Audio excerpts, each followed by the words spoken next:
Lorsqu'une costumière s'installe en Limousin, forcément c'est à Riac-Lastour. Pour les costumes médiévaux bien sûr, mais pas seulement. Sylvie Michel-Dange travaille toutes les époques et réalise aussi des créations contemporaines. En ce moment, elle prépare le défilé qu'elle organisera à Saint-Thirier le 15 août prochain, 2 ans après une première expérience à Nexon. J'ai eu envie de faire un défilé tous les 2 ans, parce que tous les 2 ans, ça laisse le temps de préparer bien les choses. Et ça permet de présenter à la fois les travaux de mes élèves, puisque je donne des cours de couture, et j'ai des élèves qui font des jolies choses, donc j'avais envie de le mettre en avant. Et puis après, évidemment, je présente mes créations, alors que ce soit des créations contemporaines ou des reconstitutions historiques. Pour l'instant, on a à peu près 25 modèles qui vont être présentés. J'ai des ensembles qui ont été faits pour des mariages, donc des tenues de cérémonie, on va dire. Et puis des robes du soir, une robe qui avait été faite pour Miss Haute-Vienne à l'occasion des Carnot Turgot de 2012.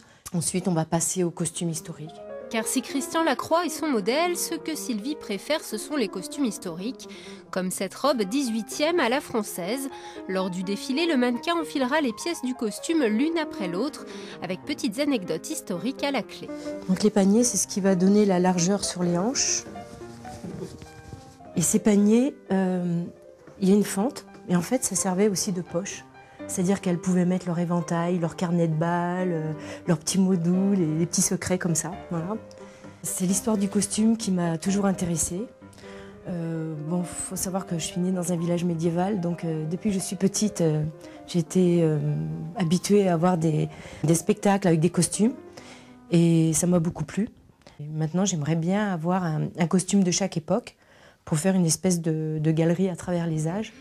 Travailler pour le théâtre ou le cinéma, ce n'est pas l'ambition de Sylvie qui préfère transmettre son savoir-faire. 3 demi-journées par semaine, elle donne des cours de couture. Une fois que tu auras cranté et surpiqué, oui, tu vas faire donc la même chose pour les emmanchures.